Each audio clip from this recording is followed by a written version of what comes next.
Hello students, welcome to affairs cloud. My name is Vikas Rana. Students, हम best of the best current affairs provide करते हैं। आप हमारी application career cloud को जाके चेक कर सकते हैं, जहां पर आप इजीली आपको वेरियस कोर्सेज देखने को मिलेंगे, क्विजेज अटेम्प्ट करने को मिलेंगी, पीडीएफ्स मिलेंगी जो कि आपकी प्रिपरेशन में बहुत ज़्यादा हेल्प करने वाली हैं। हमारा जो सेशन है, हमारा जो कोर्सेज है, ये क्यों टॉप नॉच रहते हैं?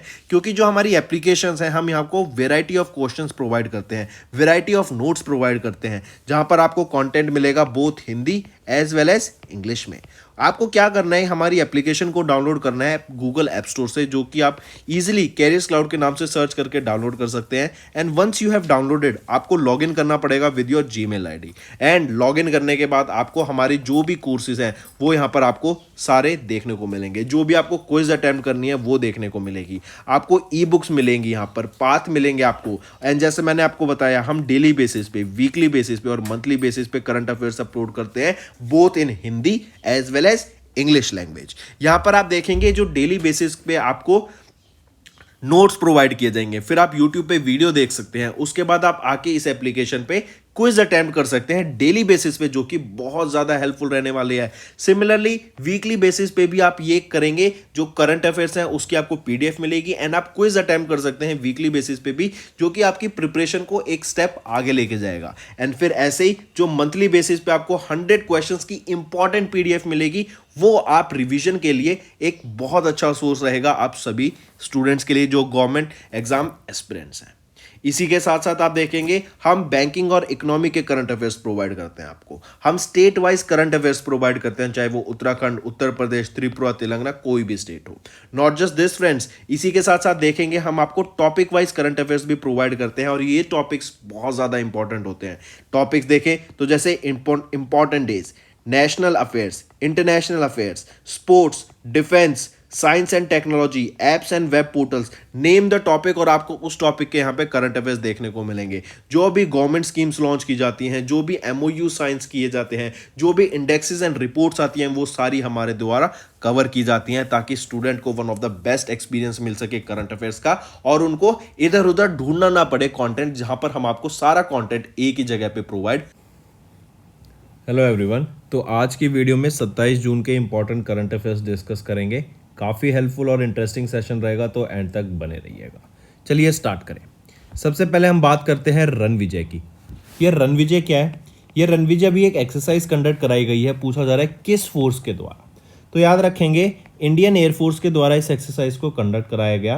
एंड ये डे एंड नाइट ऑपरेशंस इसके कैरी आउट कराए गए थे बाय फाइटर जेट। उस एयरक्राफ्ट का नाम बताओ। वो है सुकोई 30, Su-30 भी लिख देते हैं इसको, राइट। तो सुकोई 30 के द्वारा ये डे एंड नाइट के ऑपरेशंस कैरी आउट कराए गए फॉर दिस एक्सरसाइज, जिसका नाम है रणविजय।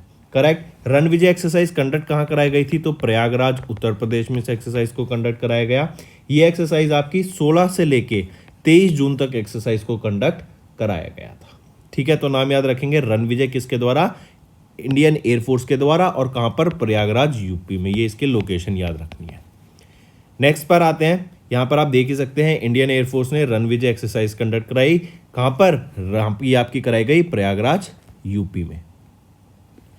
नेक्स्ट पर आते हैं। ये अच्छी न्यूज है, याद रखेंगे, इंपॉर्टेंट रहेगी, आपको पता होना चाहिए। अभी रिपोर्ट आई यूनिसेफ के द्वारा, इन्होंने बताया कि just 2.4% of the climate funds जो कि यूज किए जाते हैं सपोर्टिंग चाइल्ड रिस्पॉन्सिव एक्टिविटीज में। देखो, हम जानते हैं कि महंगाई बहुत ज़्यादा हाई पर है, इन्फ्लेशन बहुत ज़्यादा बढ़ गई है। करेक्ट। लॉकडाउन के बाद से आपने देखा है कि जो चीज़ें हैं वो बहुत महंगी हो गई हैं। करेक्ट। पाकिस्तान का अगर हम एग्जाम्पल लेके चलें तो पाकिस्तान में फ्लडिंग हो गई थी। ऑलमोस्ट 1/3 पाकिस्तान हम जानते हैं पानी के अंदर था। तो अब यहाँ पर क्या हो रखा है कि सिचुएशन बहुत ज़्यादा ख़राब है, क्योंकि पानी के अंदर होने से बहुत सारी क्रॉप्स ख़राब हो गई इनकी। करेक्ट। बहुत ज़्यादा नुकसान हो गया इंफ्रास्ट्रक्चर का। तो अब वो इंफ्रास्ट्रक्चर को वापस बनाने के लिए भी तो पैसा चाहिए, राइट। और लोगों की जो, मान लो कोई लोग, किसी की शॉप थी वहाँ पर जो अपने दुकान से पैसा कमाता था, रोजगार अपना उस दुकान से अपने सामान को बेच के कमाता था, लेकिन अब वो पानी इतना ज़्यादा भाग गया, फ्लडिंग इतनी हुई कि वो सारा, आपकी जो दुकान थी वो बह गई। अब वो दुकान ही नहीं, तो उस आदमी की, उस फैमिली का रोजगार का क्या होगा? वो कहाँ से अपना लाइवलीहुड अर्न करेगा? तो ऐसा बहुत सारा केस है, क्योंकि 1/3 पाकिस्तान पानी के अंदर था। तो बहुत सारे ऐसे लोग हैं जो अभी पॉवर्टी लाइन के भी नीचे आ गए हैं। वहाँ पर आप देखेंगे जो खाने का इन्फ्लेशन है ना, वो फूड इन्फ्लेशन वो बहुत ज़्यादा बढ़ गया है।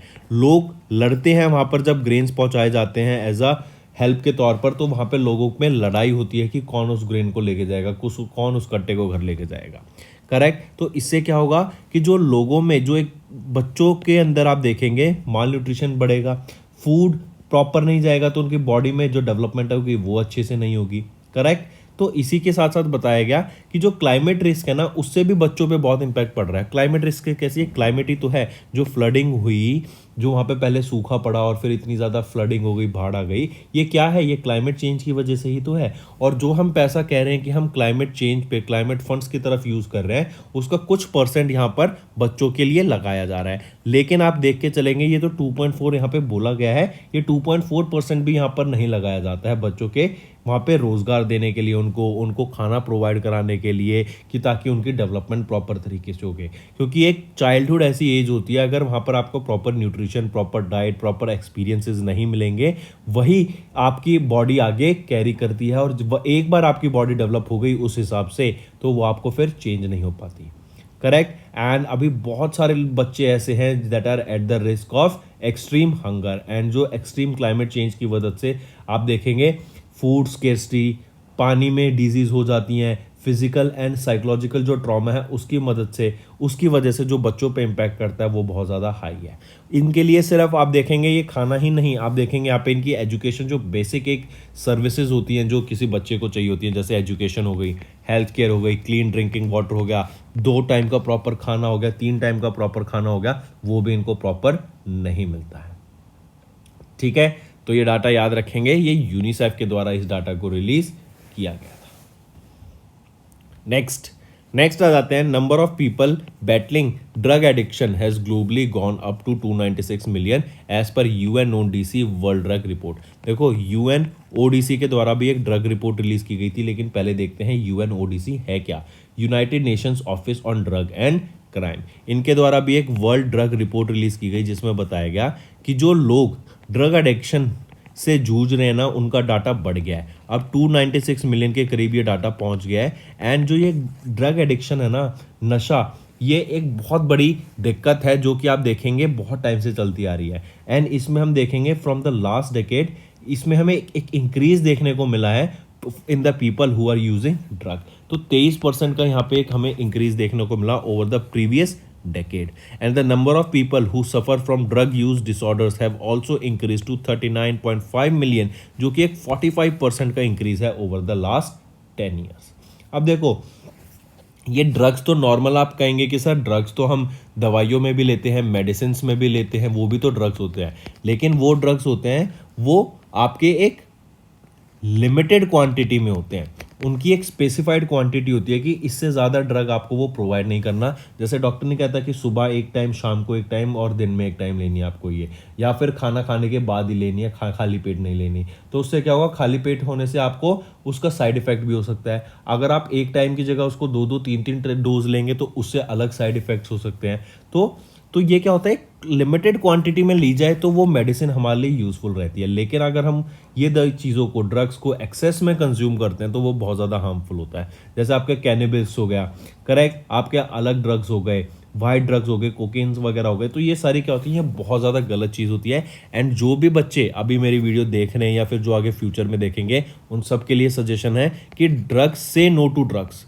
राइट, ड्रग्स तो आपको अपनी लाइफ में कभी भी कंज्यूम नहीं करने हैं, ड्रग्स से आपको हमेशा बचना है। एंड माय फ्रेंड्स, अगर आपका कोई फ्रेंड या रिलेटिव भी ड्रग्स को कंज्यूम करता है तो मैं आपको सजेस्ट करूंगा आप उनको रोकिए, आप उनको आगे जाके बताइए कि ड्रग्स कितने हार्मफुल रहते हैं। बिकॉज आप ड्रग्स के बाद कुछ नहीं करोगे, आपके साथ आपकी पूरी लाइफ खराब हो जाती है। And not just in government job, आप देखेंगे काफ़ी सारी प्राइवेट कंपनियां भी ऐसी होती हैं जो आपके ड्रग टेस्ट कराती हैं। हाँ, वो ड्रग टेस्ट कराती हैं ताकि वो देखने के लिए कि क्या आप ड्रग कंज्यूम करते हैं या नहीं। एंड माय फ्रेंड, बहुत सारी जॉब्स ऐसी होती हैं जो कि आपको वहाँ पर ये टेस्ट कराने पड़ते हैं, तब बिकॉज वो जो जॉब है ना, वो शीट डेडिकेशन की ज़रूरत होती है, उनमें काफ़ी ज़्यादा फोकस चाहिए होता है। राइट, और ये ड्रग लेने से आपका बिल्कुल आप एक लीनियंट वे में आ जाते हैं। तो जो वो ड्रग्स को कंज्यूम कर रहे होते हैं और आपका टेस्ट में आ जाता है तो आपको वहाँ से डिस्क्वालीफाई भी किया जा सकता है। करेक्ट, तो कमिंग बैक, याद रखेंगे ये report United nation office of drug, United Nations office on drug and crime के द्वारा वर्ल्ड ड्रग रिपोर्ट अभी रिलीज की गई थी। एंड रीजन क्या है, आप ये देखेंगे इतने केसेस बढ़ रहे हैं क्योंकि पिछले डेकेड में हम देखेंगे जो ड्रग्स है ना काफ़ी इजीली चीप और फास्ट प्रोडक्शन के थ्रू आपके जो सिंथेटिक ड्रग्स होते हैं ना वो इजीली आपको मार्केट में अवेलेबल हो जाएंगे। नेक्स्ट पर आते हैं कि इन्होंने लॉन्च किया health investment platform to strengthen the primary health care. तो वो रहेगा African development bank, European investment bank लिख लेंगे यहाँ पर, एंड इस्लामिक डेवलपमेंट बैंक। इन तीनों ने WHO के साथ मिलके, मतलब चारों ऑप्शन यहाँ पे करेक्ट रहेंगे, इन चारों ने मिलके अभी जो प्राइमरी हेल्थ केयर है ना उसको बेटर करने की बात की गई, प्राइमरी हेल्थ केयर पे काम करने की बात की गई, यहाँ पर इंफ्रास्ट्रक्चर को बेटर डेवलप करने के लिए, बेटर सर्विसेज प्रोवाइड करने के लिए, बेटर डॉक्टर्स प्रोवाइड करने की यहाँ पे बात की गई in both lower income countries as well as lower middle income countries में। ठीक है, और यहीं पर याद रखेंगे ये 1.5 बिलियन यूरो का ग्रांट प्रोवाइड किया जाएगा in low income countries and low middle income countries को, ताकि अपने प्राइमरी हेल्थ केयर सेक्टर में डेवलपमेंट ला सके, उनको और बेटर किया जा सके। करेक्ट। WHO की अगर मैं बात करूं, वर्ल्ड हेल्थ ऑर्गेनाइजेशन की, तो डॉक्टर टेड्रोस गिब्रेसिस ये डायरेक्टर जनरल रहेंगे। हेडक्वार्टर रहेगा आपका जिनेवा स्विट्जरलैंड में, एंड 1948 में इसको इस्टेब्लिश करा गया था। करेक्ट। तो यहाँ पर आप देख सकते हैं इन्होंने यहाँ पर ये एक इनिशिएटिव स्टार्ट किया बेसिकली किस लिए, ताकि जो प्राइमरी हेल्थ केयर है ना उसको मजबूत किया जा सके इन lower income and lower middle income countries में। नेक्स्ट आ जाते हैं बैंकिंग एंड फाइनेंस के ऊपर। अभी एक डाटा रिलीज किया गया है RBI के द्वारा, जहां पे बताया गया कि जो इन्फ्लेशन है ना, जो महंगाई है, उसमें हमें गिरावट देखने को मिली है। अब देखो इन्फ्लेशन में गिरावट कब देखने को मिलेगी, जब हमारे जो वेरियस सेक्टर्स है ना वो अच्छे से परफॉर्म कर रहे हो। लेकिन इस न्यूज़ से बढ़ने से पहले मैं आपको एक और सिनेरियो बताना चाहता हूँ जो कि रियल एस्टेट में भी प्ले कर रहा है। एंड बाहर की न्यूज़ अभी भी आप देखेंगे तो आपको ये दिखेगा कि रियल एस्टेट में एक कमर्शियल बिल्डिंग्स का एक सिनेरियो प्ले आउट कर रहा है। इसमें क्या हो रहा है कि हम जानते हैं लॉकडाउन की वजह से वर्क फ्रॉम होम स्टार्ट हो गया, राइट। जो बड़ी बड़ी MNC होगी या जो भी कोई भी ऑनलाइन कंपनियां होगी, जो सॉफ्टवेयर डेवलपमेंट कंपनी है, वो आपको कह रही हैं कि आप वर्क फ्रॉम होम कर लो, आपको ऑफलाइन आने की ज़रूरत नहीं है। अब इससे दो चीज़ें होती हैं, एक जो आपका वर्कर है, जो आप जिन्होंने जॉब ली है, जो एम्प्लॉयर है, जो एम्प्लॉयड जो पर्सन जिसको जॉब मिली है, वो क्या है, वो तो अपना आराम से घर बैठे काम कर रहा है, राइट। उसको ऑफिस जाने की जरूरत नहीं पड़ती, वर्क फ्रॉम होम है, सुबह उठे और अपना काम पे बैठ गए। लेकिन एक दूसरा सिनेरियो भी प्ले आउट कर रहा है, जो क्या है, जैसे कैलिफोर्निया हो गया, USA हो गया, आपका टेक्सास हो गया, न्यूयॉर्क हो गया। ये क्या है, यहाँ पर बहुत सारे ऑफिसेज हैं, राइट, बड़े बड़े ऑफिसेज हैं, बहुत पुराने पुराने ऑफिसेज हैं। तो जिन लोगों ने यहाँ पे ऑफिस स्पेस खरीदा, जिन लोगों ने यहाँ पे कमर्शियल स्पेस खरीदा जहाँ पे शॉप्स वगैरह भी होती हैं, तो वो क्या है, उन्होंने लोन पे भी खरीदा होगा काफ़ी सारे लोगों ने, और इंटरेस्ट रेट फिर बढ़ गए तो लोन की पेमेंट भी बढ़ गई। फिर हमने देखा कि अरे ये तो वर्क फ्रॉम होम स्टार्ट हो गया, तो यहाँ पे जो ऑफिस में लोग जाते थे, जो ऑक्यूपेंसी है वो खत्म हो गई, तो ऑफिस अब क्या है, ऑफिस वैकेंट है। तो इससे क्या हो रहा है कि ये जो ऑफिस वैकेंट है ना, तो ये एक बहुत बड़ा एक रियल एस्टेट सिचुएशन बनती जा रही है कि वर्क फ्रॉम होम होने से जो ऑफिस की डिमांड पहले होती थी वो बहुत ज़्यादा कम आ गई है, ऑफिस की डिमांड, राइट। ये मैं बात कर रहा हूँ बाहर के देशों में, ये मैं इंडिया की अभी बात नहीं कर रहा हूँ, करेक्ट। तो कंफ्यूज नहीं होंगे। तो इससे क्या हो रहा है, तो जो ये ऑफिस स्पेस बिल्डिंग्स होती है ना, ये खाली है। अब काफ़ी सारी ऑफिस स्पेस बिल्डिंग को क्या कर दिया गया है, इनको रेजिडेंशियल बना दिया गया। अब क्या किया जा रहा है कि जो वर्क फ्रॉम होम है ना, इसको ख़त्म करने की बात की जा रही है, इसको एंडिंग की तरफ है ये वर्क फ्रॉम होम। ऐसा नहीं है कि work from home is here to stay, बहुत कुछ ऐसी फील्ड्स होंगी आप देखेंगे कि वर्क फ्रॉम होम वहाँ पे रेलिवेंट रहेगा। लेकिन जैसे जैसे आप समय के साथ देखेंगे तो वर्क फ्रॉम होम खत्म होता जाएगा एंड लोगों को ऑफिस बुलाया जाएगा, क्योंकि जो ऑफिस एक्यूपेंसीज होती हैं, जो ये रियल एस्टेट बिल्डिंग्स इतने कमर्शियल्स बने हुए हैं, इनको चलाने के लिए, क्योंकि ये भी तो एक पार्ट है, क्योंकि लोगों ने यहाँ पे भी तो पैसा इन्वेस्ट किया हुआ है, राइट। तो इसको वर्क करने के लिए आप देखेंगे, क्योंकि एक circular economy is a better economy, right. तो सर्कुलर इकोनॉमी में ये आपके ऑफिस स्पेस इनका पार्ट आता है, एंड ऑफिस स्पेस चलेंगे और ऑफिस में लोग जाएंगे, तभी तो ये कमर्शियल शॉप्स होती हैं जहाँ पे आपके फूड आउटलेट्स होते हैं, ये वर्क करेंगे। लोग घर पे बैठ के ही तो अपने आसपास के एरिया से या घर का खाना पसंद करते हैं, लेकिन कहीं बाहर जाएंगे तो डेफिनेटली वो ये आउटलेट्स जो होते हैं ये भी वर्क करेंगे। तो इसलिए आप देख रहे हैं वर्क फ्रॉम होम भी खत्म होता आ रहा है। इसी के साथ साथ ये तो हो गया हमारा रियल एस्टेट अच्छे से परफॉर्म करेगा तो आपका इन्फ्लेशन भी आप देखेंगे कि कहीं ना कहीं कंट्रोल रहेगी। फिर दूसरा आ जाता है मैन्युफैक्चरिंग। अगर मैन्युफैक्चरिंग इंडिया में हम देख रहे हैं जो वापस से ग्रोथ है वो बढ़ती जा रही है, मैन्युफैक्चरिंग में काफ़ी डिमांड हमें देखने को मिल रही है एंड आने वाले टाइम में आप देखेंगे जो मैन्युफैक्चरिंग है काफ़ी अच्छा प्रॉफिटेबिलिटी परफॉर्म करेगा। फिर इसके बाद कंस्ट्रक्शन सेक्टर, ये भी काफ़ी अच्छा परफॉर्म कर रहा है। करेक्ट, हमने देख रहे हैं कि इंफ्रास्ट्रक्चर डेवलप किया जा रहा है, हाईवेज कितने सारे हमारे डेवलप कर दिए गए हैं। करेक्ट। फिर सर्विसेज की तो नो डाउट सर्विसेज इंडिया में सेक्टर बूम पर है, ऑलमोस्ट 60% की यहाँ पर ग्रोथ देखने को मिली है। एंड आप देखेंगे यूपीआई वगैरह तो ये तो बहुत ज़्यादा एकदम नेक्स्ट लेवल पे अभी वर्क कर रहे हैं। यूपीआई की तो आप देखेंगे ग्लोबल स्केल पर यूपीआई का अडॉप्शन हमें कुछ सालों में देखने को मिलेगा। फिर ई कॉमर्स प्लेटफॉर्म जैसे ओएनडीसी, ये भी बहुत अच्छे परफॉर्म कर रहे हैं। ये क्या कर रहे हैं, लोगों को जो प्रोडक्ट्स हैं उनको मार्केट रीच प्रोवाइड कर रहे हैं ताकि लोगों उन तक ईजिली पहुंच सकें। फिर टूरिज्म को बढ़ावा दिया जा रहा है, ट्रैवल पे बढ़ावा दिया जा रहा है, गवर्नमेंट के द्वारा इनिशिएटिव्स लॉन्च किए जा रहे हैं ताकि ज़्यादा से ज़्यादा ट्रैवल पे ध्यान दिया जा सके। एग्रीकल्चर की बात करें तो एग्रीकल्चर में भी व्हीट प्रोक्योरमेंट पे हमें काफ़ी ज़्यादा ग्रोथ देखने को मिली है। करेक्ट। तो इन सारी चीज़ों से हमें दिखता है कि धीरे धीरे जो इन्फ्लेशन है वो कम होती जा रही है। और अगर आपको याद हो आरबीआई ने कितना बोला था कि कितना परसेंट हमारा टारगेट रहेगा इन्फ्लेशन का, 4%, और 2 से लेके 6% एक्सपेक्टेड होती है आपकी, एक्सेप्टेड होती है, मतलब 2 से 6% के बीच में अगर आपकी इन्फ्लेशन है तो कहीं ना कहीं ठीक है। और आरबीआई का तो टारगेट था 4% का। करेक्ट। फिर आरबीआई की बात करूँ तो शक्तिकांत दास यहाँ पे गवर्नर रहेंगे, 4 डेप्टी गवर्नर्स होते हैं। और आपका 1 अप्रैल 1935 को ये आपका इस्टेब्लिश करा गया था और हेडक्वार्टर है मुंबई, महाराष्ट्र में। चलिए नेक्स्ट पे आते हैं, किस ऑर्गेनाइजेशन ने अभी $255.5 मिलियन का लोन प्रोवाइड किया to enhance the technical education in India. अब टेक्निकल एजुकेशन क्या होता है, किसी भी फील्ड में, जैसे कि आप मान लो अगर आप मैकेनिकल के बच्चे हैं, राइट, आपको मैकेनिकल फील्ड में जाना है तो मैकेनिकल से रिलेटेड जो भी टेक्निकल फील्ड है, जैसे आपके वहाँ पर गाड़ियों को बनाना, गाड़ियों के इंजन का ध्यान रखना, कैसे गाड़ी में कौन सा इंजन लगेगा, कैसे आपका थ्रस्ट आएगा, कैसे यहाँ से पावर जनरेट होगी, कैसे हॉर्स पावर होती है, ये सारी चीज़ें ध्यान रखना। अब जैसे अगर मैं कंप्यूटर साइंस की बात करूँ, सब कुछ डिजिटाइज हो रहा है, तो फॉर एग्जांपल आर्टिफिशियल इंटेलिजेंस आज बहुत रेलेवेंट कोर्स है। मशीन लर्निंग हो गया, आपका कोडिंग सीखना, आप सॉफ्टवेयर डेवलपमेंट हो गया, आपका वेबसाइट डेवलपमेंट हो गया, application Android development, Apple applications development, ये सारे क्या होते हैं, टेक्निकल एजुकेशन के अंडर क्या जाते हैं, राइट। तो स्किल्स प्रोवाइड करके उन स्किल के बेसिस पे लोग अपने लिए एम्प्लॉयमेंट ढूंढ सकें, इसको हो जाता है टेक्निकल एजुकेशन में लोगों की हेल्प करना, राइट। बेसिकली जेंडर इक्वालिटी को प्रमोट करना एंड रिसर्च एंड इनोवेशन में भी बढ़ावा देने की यहाँ पे बात की जाती है। तो अभी किस ऑर्गेनाइजेशन ने $255.5 मिलियन का लोन यहाँ पे प्रोवाइड किया to enhance technical education in India, वो रहेगा वर्ल्ड बैंक। और वर्ल्ड बैंक का भी याद रखेंगे, IBRDA इनका आर्म है, इनके द्वारा ये अमाउंट प्रोवाइड किया गया, international bank for reconstruction and development, ठीक। और हर साल यहाँ पे कुछ 3.5 लाख बच्चों को इसका बेनिफिट प्रोवाइड किया जाएगा इन 275 गवर्नमेंट रन टेक्निकल इंस्टीट्यूशंस, ठीक है।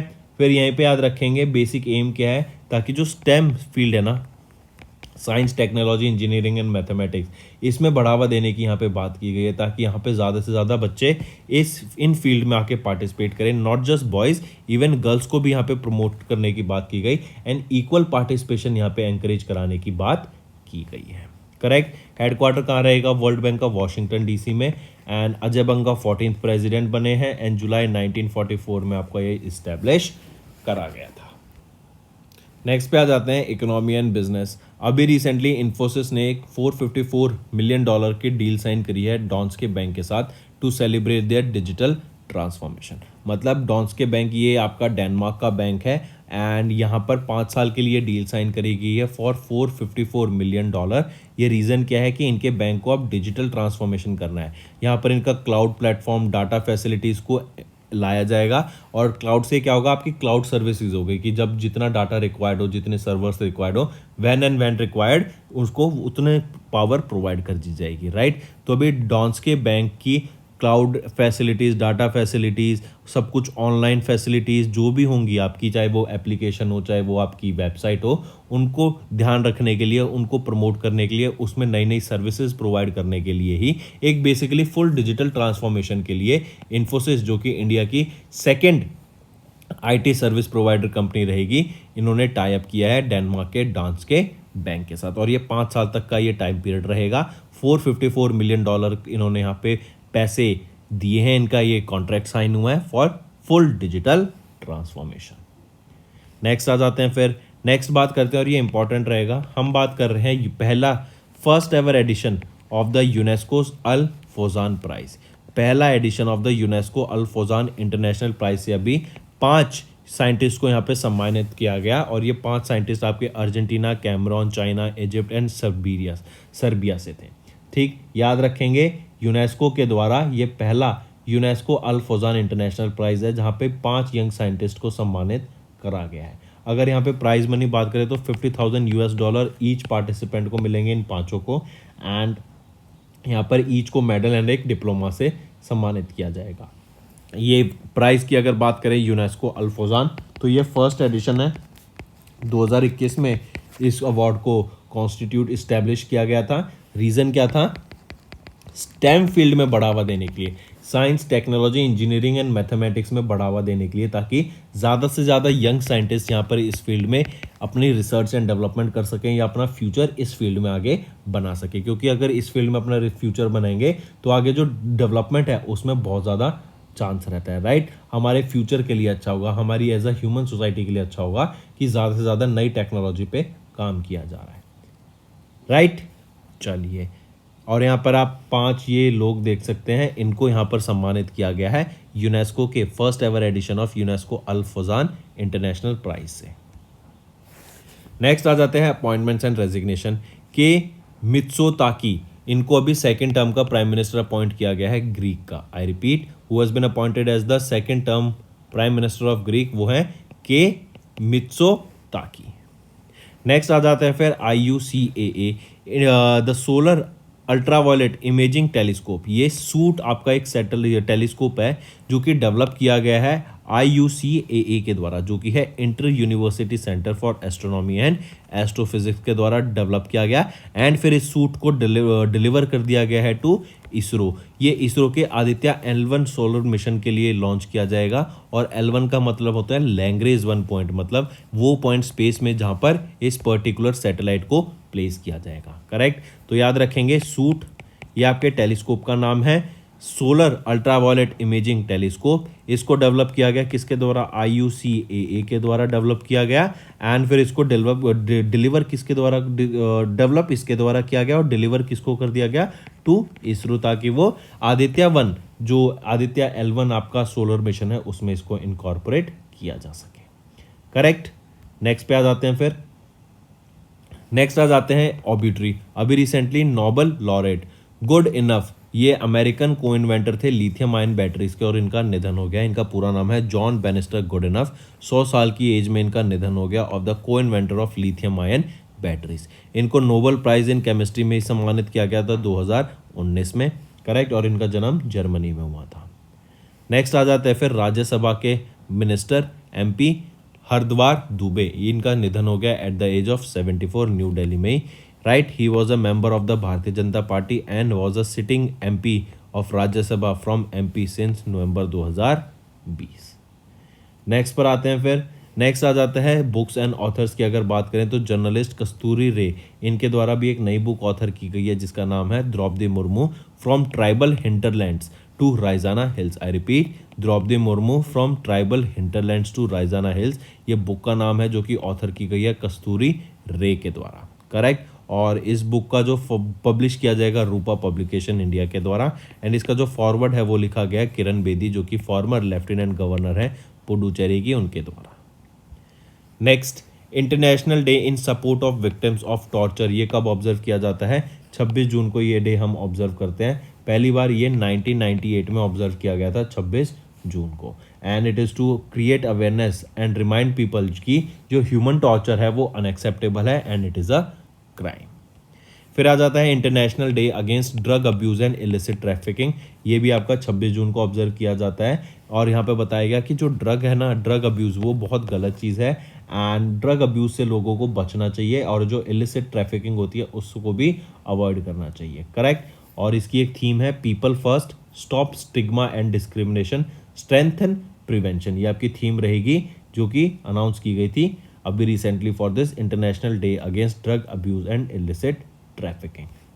नेक्स्ट आ जाता है फिर डे ऑफ द सीफरर्स। ये कब ऑब्जर्व किया जाता है? ये आपका 25 जून को ऑब्जर्व किया जाता है and it is to create awareness about the important role of the seafarers play and challenges they face in the global trade. जो ग्लोबल ट्रेड, क्योंकि हम जानते हैं शिप्स के थ्रू आपका मोस्टली ट्रेड होता है, एक जगह से दूसरी जगह सामान को ले जाया जाता है, तो जो वो डेली बेसिस पे सी में जो चैलेंजेस फेस करना पड़ता है उनको, काफ़ी दिनों तक अपनी फैमिली से दूर रहना पड़ता है, जो हार्श स्टॉर्म को फेस करना पड़ता है, तो उसको उसकी अवेयरनेस क्रिएट कराने के लिए डे ऑफ द सीफरर्स ऑब्जर्व किया जाता है 25 जून को। 2023 में हमने इसका 13वां एडिशन ऑब्जर्व किया था, 13th एडिशन, करेक्ट। चलिए नेक्स्ट पे आते हैं।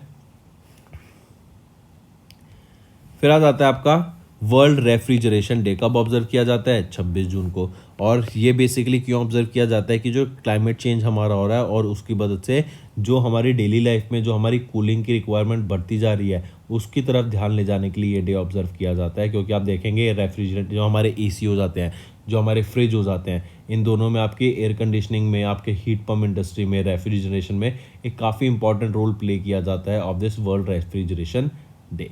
ठीक है, और इसीलिए ताकि इसको प्रमोट करने की बात की गई, इसीलिए हम इसको ऑब्जर्व करते हैं कब? 26 जून को। इसकी एक थीम रहेगी next generation cooling the future is in our hands. I repeat कि क्या रहेगी थीम?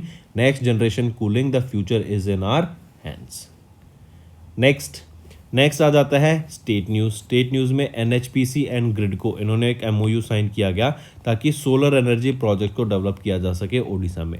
ये जो आपके प्रोजेक्ट होगा सोलर एनर्जी का 2000 मेगावाट का and renewable energy project worth of 1000 megawatt यहाँ पे ओडिशा में इनको डेवलप करने की बात की गई। तो कौन कौन से? National hydroelectric power corporation NHPC, इन्होंने एक एमओयू साइन किया किसके साथ? ग्रिडको के साथ। ठीक है, ताकि सोलर एनर्जी प्रोजेक्ट को डेवलप किया जा सके ओडिशा स्टेट में। तो दोस्तों ये थे हमारे आज के इंपॉर्टेंट करंट अफेयर्स। अब आ जाते हैं रिवीजन पर। आईएएफ इंडियन एयरफोर्स ने कंडक्ट कराई रन विजय एक्सरसाइज को। 2.4% of the climate fund use किए जाते हैं चाइल्ड रिस्पॉन्सिव एक्टिविटीज के सपोर्ट में, ये यूनिसेफ का डाटा है। Then the number of people battling drug addiction globally, ये अप है बाय 296 मिलियन एंड ये यूएनओडीसी की वर्ल्ड ड्रग रिपोर्ट में रिलीज किया गया। एमडीबीज एंड डब्ल्यूएचओ इन्होंने हेल्थ इन्वेस्टमेंट प्लेटफॉर्म को स्ट्रेंथन करने की बात की गई in the primary health care sector. Then inflation is slowing down as पर आरबीआई रिपोर्ट। वर्ल्ड बैंक ने अप्रूव किया 255.5 million loan to enhance the technical education in India. Infosys ने साइन किया $454 मिलियन का deal with Danske bank to celebrate their digital transformation. 5 trailblazers, इनको पहला UNESCO Al Fozan international prize से सम्मानित किया गया for the young scientist.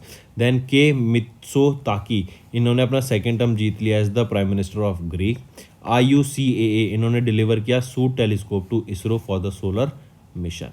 Then Nobel laureate Goodenough, ये एक अमेरिकन को इन्वेंटर है लिथियम आयन बैटरीज के, जिनका निधन हो गया। राज्यसभा के MP हरद्वार दुबे, इनका भी निधन हो गया at the age of 74। Journalist Kasturi Ray, इन्होंने ऑथर की एक नई book Draupadi Murmu from tribal hinterlands to Raisina hills. Then international day in the support of victims of torture 26 जून को। International day against drug abuse and illicit trafficking 26 जून को। Day of the seafarer 25 June. World refrigeration day 26 June and NHPC and GRIDCO ने एक MOU sign किया for solar energy projects in Odisha state. Correct. तो दोस्तों अब आ जाते हैं रिवीजन पर। जैसे स्पोर्ट्स मिनिस्टर अनुराग सिंह ठाकुर ने अभी भारत इन पेरिस कैंपेन को लॉन्च किया, क्योंकि 2024 में पेरिस में ओलंपिक गेम्स होंगे। देन आईआईटी कानपुर ने सक्सेसफुली टेस्ट किया क्लाउड सीडिंग या आर्टिफिशियल रेन टेक्नोलॉजी को। देन हमने देखा था most influential CMOs chief marketing officer 2023 की लिस्ट में विलियम वाइट ने टॉप किया, ये वॉलमार्ट के हैं। एंड 10th पर आ जाते हैं हरीश भट्ट, 21st पर आ जाते हैं Ashmita Dubey. Next state news की बात करें तो ONDC एंड केरला गवर्नमेंट ने अभी एक एग्रीमेंट साइन किया ताकि बेटर मार्केट एक्सेस, मतलब बेटर ऑडियंस प्रोवाइड किया जा सके टू द PSU प्रोडक्ट्स, जो कि ये लिस्ट किए जाएंगे यहाँ पर। Then IT department in Himachal Pradesh में इनको रीनेम कर दिया गया टू डिजिटल टेक्नोलॉजी डिपार्टमेंट। फिर ग्लोबल स्टार्टअप इकोसिस्टम रिपोर्ट की बात करें तो बेंगलोर ने यहाँ पर टॉप किया इन इंडियन सिटी और 20th पोजीशन पे आ जाते हैं ग्लोबली। वेरेज अगर बात करें तो सिलिकॉन वैली ने टॉप किया है ग्लोबल लिस्ट में of this global startup ecosystem report में। नेक्स्ट पर आते हैं जुले लद्दाख। जुले लद्दाख, सबसे पहले आपको पता होना चाहिए जुले लद्दाख का मीनिंग क्या है। जुले लद्दाख का मीनिंग होता है हेलो लद्दाख, हेलो लद्दाख। ठीक है, ये एक आउटरीच प्रोग्राम है जिसका मेन एम क्या है कि जो यंग पीपल हैं लद्दाख में उनको नेवल सर्विसेज के बारे में अवेयरनेस क्रिएट कराना एंड उनको इस नेवल सर्विस में पार्टिसिपेट कराने की यहाँ पे बात की गई। करेक्ट, तो ये है जुले लद्दाख, हेलो लद्दाख मीनिंग रहेगा, और यंगस्टर्स को नेवल सर्विसेज में एंगेज कराने की यहाँ पे बात की गई इस जुले लद्दाख के अंदर। फिर क्या जा रहा है, this is the name of the initiative to engage with youngsters civil society, जो कि एक इनिशिएटिव है किसके द्वारा लॉन्च किया गया, इंडियन नेवी के द्वारा ये इनिशिएटिव लॉन्च किया गया था। और इसी को प्रमोट करने के लिए याद रखेंगे एक 5000 किलोमीटर लंबी मोटरसाइकिल एक्सपीडिशन ऑर्गेनाइज कराई गई, जो कि न्यू दिल्ली से आपका लेह लद्दाख तक रहेगी। ये आपका 15 जून को निकलेगी न्यू दिल्ली से और आपके 28 जून को पहुंच जाएगी इन लद्दाख, और यहाँ पर कुछ स्टेट से होती हुई गुजरेगी जैसे हरियाणा, पंजाब, जम्मू एंड कश्मीर। करेक्ट। फिर इसी के अलावा याद रखेंगे क्या क्या चीज़ें हैं इसमें जो आपको इंपॉर्टेंट रह रही हैं, वो है जुले लद्दाख, हेलो लद्दाख मीनिंग है, ये एक इनिशिएटिव है ताकि यंगस्टर्स को एंगेज किया जा सके। फिर इसी के लिए एक 5000 किलोमीटर लंबी मोबाइल एक्सपीडिशन हुई जो कि न्यू दिल्ली से ले तक थी। करेक्ट। चलिए, चीफ ऑफ नेवल स्टाफ यहाँ पर कौन रहेंगे, वो है admiral R Hari Kumar. Correct. और इंडियन नेवी फाइंड कब की गई थी, 1950 में। इसरो कब बना था, 15 अगस्त 1969 में। आर्यभट्ट पहली सैटेलाइट थी, ये कब लॉन्च की गई थी, 1975 में। ठीक है। नेक्स्ट आ जाता है boarding and lodging amount for the athletes and official has been increase by how much %। तो देखो अभी क्या होता है कि कोई भी आपका एथलीट है ना, जो भी स्पोर्ट्स पर्सन है, वो बाहर देश में फॉरेन कंट्री में जाए तो वहाँ पर उनको स्टे पर डे के हिसाब से स्टे के लिए और वहाँ पर आसपास में घूमने के लिए जो भी खर्चा होता है ना, कुछ अलाउंस मिलती है डेली बेसिस की। Correct, per day allowance. तो 2015 में ये जो डेली अलाउंस थी ना, $150 पर डे फिक्स कर दी गई थी। राइट, लेकिन अब हम जानते हैं इन्फ्लेशन भी बढ़ रहा है, महंगाई होती जा रही है, तो ये अलाउंस अब 2023 में 2015 में जो $150 थी उससे बढ़ा के कितनी कर दी है, $250 पर डे कर दिया है। यही क्वेश्चन में पूछा गया कि ये जो बोर्डिंग एंड लॉजिंग अमाउंट है एथलीट्स के लिए, ऑफिशियल्स के लिए, जो उनको प्रोवाइड करती है गवर्नमेंट ऑफ इंडिया, वो कितने % से बढ़ गई है, तो हमें यहाँ पर 66% का इंक्रीज देखने को मिलता है। हमें 66% का यहाँ पर इंक्रीज देखने को मिलता है। ठीक है, मार्क करेंगे, इंपॉर्टेंट है ये भी। नेक्स्ट, किनको अभी यूरोपियन ऐसे प्राइज से सम्मानित करा गया, तो कौन है जिनको अभी 45th edition of the European ऐसे प्राइज से सम्मानित किया गया है, वो है अरुंधति रॉय। फिर अगर हम बात करें यूरोपियन ऐसे प्राइज की, ये अवार्ड किसके द्वारा दिया जाता है, ये सबसे पहले तो ये याद रखो, ये एक लाइफ टाइम अचीवमेंट अवार्ड है। तो हम ऐसे भी कह सकते हैं लाइफ टाइम अचीवमेंट अवार्ड किनको दिया गया, और यूरोपियन ऐसे लाइफ टाइम अचीवमेंट अवार्ड से किनको सम्मानित किया गया, अरुंधति रॉय को। तो ये जो लाइफ टाइम अचीवमेंट अवार्ड है चार्ल्स वेलॉन फाउंडेशन के द्वारा इनको सम्मानित, इनके द्वारा ये अवार्ड दिया जाता है। और इस बार इनको ट्रांसलेशन के लिए दिया गया फॉर आज़ादी। ये 2021 में इन्होंने ट्रांसलेट की गई थी आज़ादी, उसके लिए इनको सम्मानित किया गया। इसी के साथ साथ 18 लाख रुपए तक का यहाँ पर इनको प्राइज भी दिया जाएगा, और ये 12 सितंबर स्विट्जरलैंड में इनको दिया जाएगा। करेक्ट। अरुंधति रॉय की बात करें तो इनकी पहली नॉवल आई थी 1997 में, जो कि काफ़ी इंटरेस्टिंग और बहुत फेमस नॉवल थी, वो थी the God of small things, and इसी के लिए इनको बुकर प्राइज से भी सम्मानित किया गया था। करेक्ट। एंड हम देख ही चुके हैं यूरोपियन ऐसे प्राइज, ये एक लाइफ टाइम अचीवमेंट अवार्ड है, चार्ल्स वेलियन फाउंडेशन के द्वारा दिया जाता है, और इस बार 45th एडिशन था जो किनको दिया गया, अरुंधति रॉय को। आप यहाँ पर इनको पिक्चर में देख सकते हैं। नेक्स्ट है फिर इंडिया का पहला हाइड्रोजन पावर ट्रेन किस स्टेट में दौड़ेगी, ये हरियाणा में दौड़ेगी।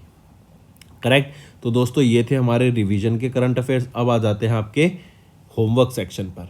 पहला, the child helpline 1098, it is set to be consolidated with which helpline.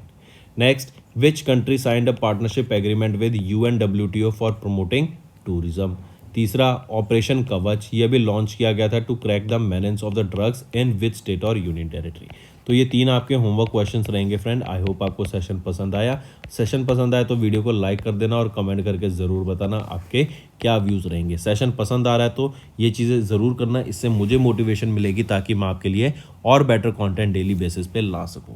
So that's all for the day. Thank you and have a nice day. Friends, ये हमारी वीडियो थी। आई होप आपको वीडियो पसंद आई होगी। इसी के साथ साथ फ्रेंड्स, आप हमारे यूट्यूब चैनल को सब्सक्राइब कर सकते हैं। आप टेलीग्राम चैनल पे जाके हमें फॉलो कर सकते हैं। एंड इसी के साथ साथ अगर आपको कोई भी प्रॉब्लम आ रही है या तो पेमेंट में या हमारे कोर्सेज के साथ, तो आप हमें कांटेक्ट कर सकते हैं एट द नंबर 7677333862, या फिर आप हमारी मेल आईडी पे हमें मेल कर सकते हैं। And I will make sure कि आपकी जो प्रॉब्लम है उसको जल्दी से जल्दी सॉल्व किया जाए। इसी के साथ साथ आप हमारे इंस्टाग्राम हैंडल affairscloud_official को फॉलो कर सकते हैं।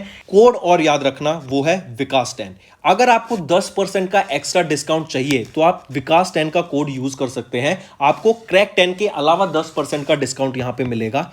और इसी के साथ साथ अगर आपको कोई भी इश्यू आ रहा है हमारी एप्लीकेशन से रिलेटेड, वेबसाइट से रिलेटेड, या आपका कोर्स परचेज नहीं हो रहा, या आपका कोर्स परचेज हो गया, पैसे कट गए हैं, या कोई भी इशू आ रहा है, तो आप हमें कॉन्टैक्ट कर सकते हैं एट द नंबर 9677333862, या फिर आप मेल कर सकते हैं support@affairscloud.com पे। एंड आई मेक श्योर हमारा रिप्रेजेंटेटिव आपको जल्दी से जल्दी आपको रीच करेगा एंड आपकी प्रॉब्लम को सॉल्व करेगा।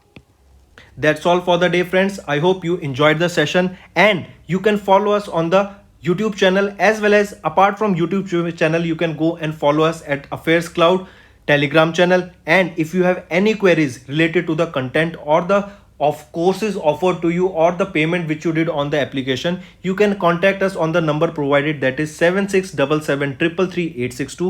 Apart from this, friends, you can follow us on the Facebook as well as on Instagram handle, that is affairscloud_official. In the end, friends, if you use a code that is Vikas10, you will be getting an additional extra 10% discount by using this code Vikas10. Also, if you have any problem regarding the course purchase, any problem regarding to our application, you can contact us on the mobile number, that is 9677333862. And if you want to mail us, you can also mail us on support@affairscloud.com. And I assure you that our representative from us will be contacting you soon and resolving your issue.